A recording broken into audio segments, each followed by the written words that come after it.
What's up, folks? This is Justin from Books, Bricks, and Boards, and obviously this is not the solo play video I had planned for today. That said, I found something else I can chat about despite the technology problems I had when I was filming that originally planned video. So today we're going to talk about my 2E kit, how I play the game, the optional rules that I use, and the books that I allow at my table. So without further ado, let's get into it.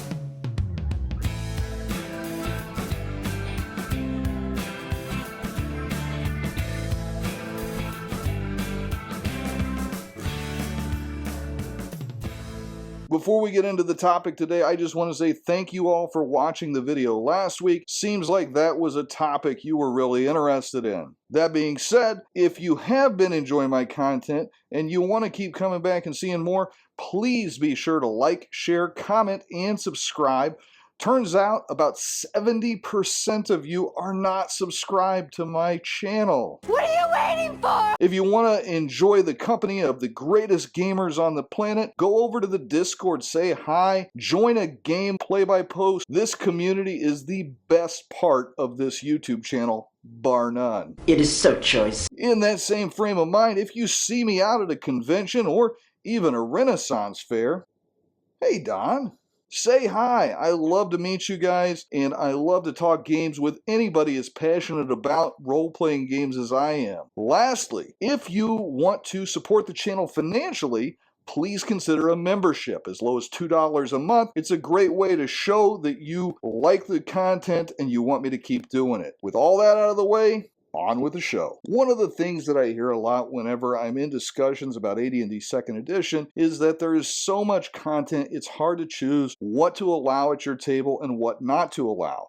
as well as what you need to pick up and what's kind of optional. So today I'm just going to kind of go through my setup, the optional rules I use, the books I allow, and the classes and kits that I use, and the resources that I find to be indispensable. Starting off, I'm going to talk about character creation, because that is one of the hot button topics for 2nd edition. Because the players have so many resources at their disposal, some are not balanced, obviously, and you might want to curate what you are going to allow at your table. Now, just because I decide to curate my table one way doesn't mean that your way is wrong, but for people that are either new to this edition of the game or just curious as how I do it at my table, this is for you. First off, obviously, you're going to have your player's handbook. Everything in there is good to go by me, and there are different versions. You have the original on the far right, you have the revised edition in the middle, and then you have the POD reprint of the premium edition on the left. These are effectively all the same content, but the layout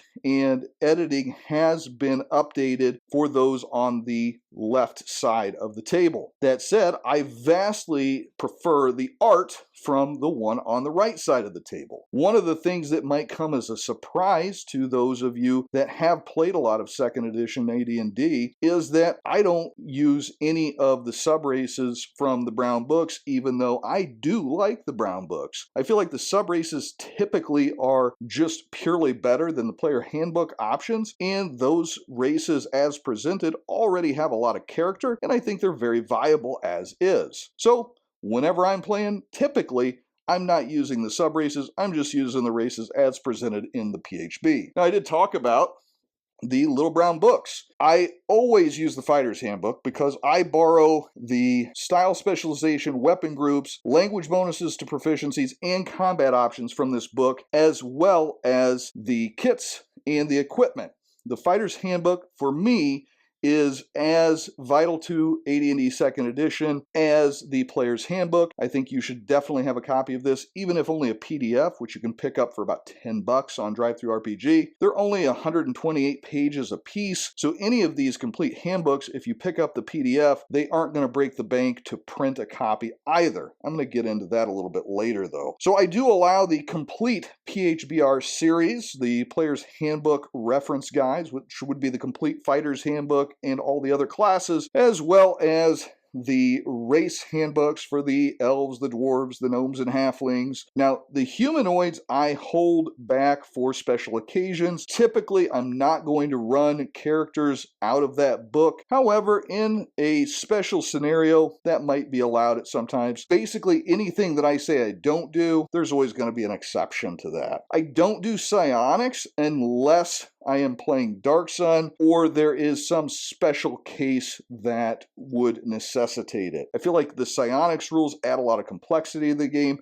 and they slow it down too much for me. That said, I still have a box of the deck of psionic powers, so I am prepared to use it when it makes sense. I do allow all of the hardcover books, like the Tome of Magic, or the Forgotten Realms Adventures, or Greyhawk Adventures, or Dragonlance Adventures. Even though that latter one is technically first edition, I still allow it. That said, it has to make sense in the setting. You're not going to play a specialty priest of Tempest in a Dragonlance campaign. You are not going to play a wild mage in a super serious campaign. Along with the different settings that I mentioned there, I do allow setting-specific materials. I think they really give life to the second edition game. In particular, kits from the Al-Qadim Arabian Adventures book, or the Shire's Handbook, the player options from the Tales of the Lance box set for Dragonlance, so on and so forth.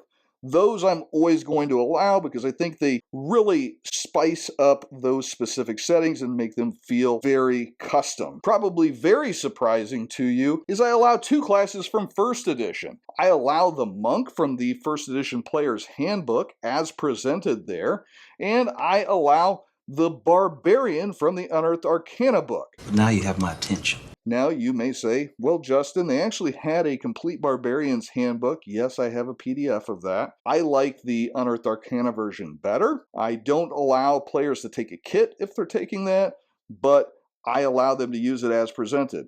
Same with the Monk. There is technically a second edition version of the Monk. It was in a Greyhawk adventure module in the back of the book. I like as presented in the first edition player's handbook. So I do allow those. Again, no kits if you use those. Some of the optional rules that I allow are the hovering on death's door from the Dungeon Master's Guide, the critical hits from Dungeon Master's Guide, XP for gold also in the DMG. I use method 5 and 6 for character creation most of the time. For method 5, that is where you roll 46, drop the lowest, and then you choose where the stats are going to go. For method 6, you get to roll 76, and all your stats start at 8, and you can add whole dice to stats as you please, but you cannot go over 18 with the base stat. So you have to have an exact 18 to get an 18. It allows you to have a really good stat no matter how poorly you roll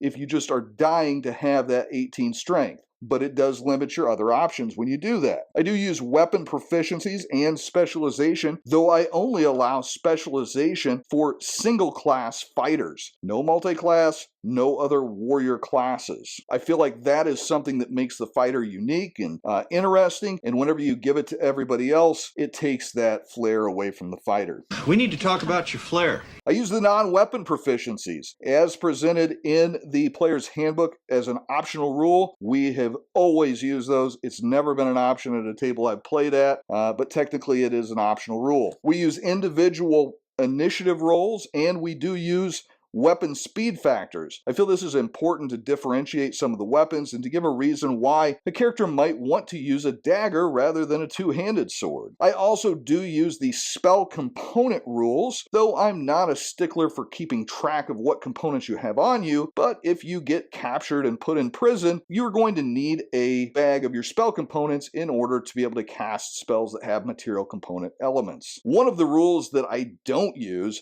is encumbrance. I just kind of eyeball it and hand wave that. If somebody's abusing it, I will call them out, but For the most part, I don't worry about encumbrance, just like I don't worry about keeping track of rations in most of my games. Unless you're playing a survivalist style game, I feel like it just adds more complexity than it adds value to the game. So I don't worry about that. I don't worry about keeping track of the minutia of minor items. If it's questionable whether you would have actually had a rope on your character, we can do a roll off for it. But generally, I'm going to say you're an adventurer. You've got your basic adventurer gear, and that's good enough. And with that out of the way, I'm going to show you my binder for AD&D 2nd Edition. While these are all you really need to play the game, and they're all available for print on demand from DriveThruRPG for around 20 bucks or so on a softback, I do like to add some fluff and some flair to my AD&D games, which I just kind of went over in detail, and I've put that information together into a binder, as I am wont to do. So in this binder, I have printed off the key sections of the various PHBR series books that I'm going to use for character creation and for the combat options. Since the combat options will be used during a regular play session and not just during character creation, I put those up front. In this, I have all of the different combat maneuvers you can do, as well as the style specializations and how they work. One of the nice things about this binder, as many of you pointed out when I was talking about how I didn't like the Monstrous Compendium binder, you can grab a single page of this out that has the rules you're looking for and set it in front of you, especially because I have these sleeves on here. I'm not worried about it getting soda spilled on it or Cheeto dust on it. And also, I can always print out another copy because this isn't a 40-year-old tome.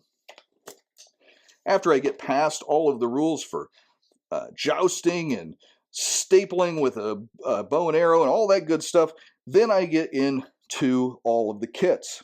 And I've printed all of the kits from every one of the Player's Handbook series books: the Complete Fighter, the Complete Thief, the Complete Priest, the Complete Wizard, the Complete Bard, the Complete Ranger, the Complete Paladin,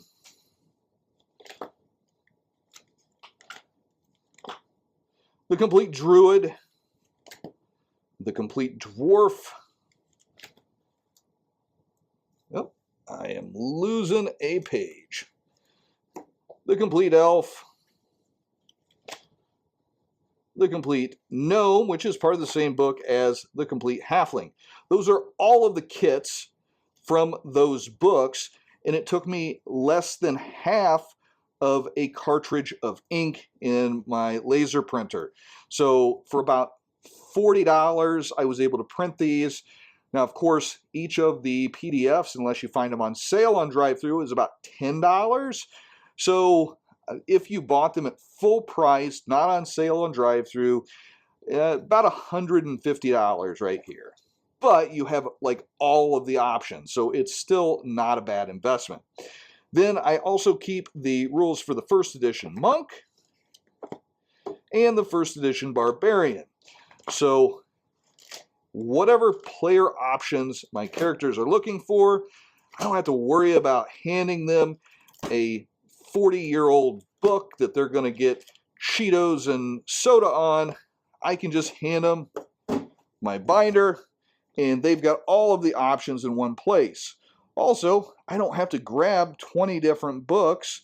All of the options I need to look at, compare, and contrast are right in one place.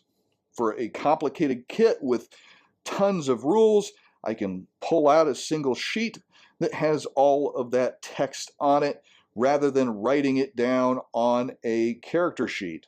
So with this binder, I have everything I need if I have the Player's Handbook as well.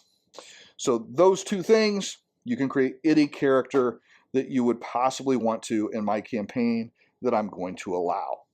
And importantly, you don't have to buy a $50 or $60 40-year-old book to do so. All of that stuff is legal PDFs that you can get today. Look at those absolute legends. Keith, Simone, Dangar, the Mighty, Joke, Blue Rose Lion, Agile Monk, Bjorn, I Am Not Tim, and Mike the Hammer. Special thanks to Pralinor, Acine Dean, Steve Grodzicki, Spinning Toehold, and Simon Templar. All right, so that's how I run 2nd edition AD&D. How do you run it? Are there any optional rules that I don't use that you like and you think I should give a try? Are there any things that I mentioned that I do use that you think should not be at the table? Also, I know this wasn't the video I promised, but next week we're still going to do the Ruins of the Undercity solo play in AD&D 2nd edition, and that will be a good time, so please join me there. Until next time, this has been Justin with Books, Bricks, and Boards. Good gaming, and God bless.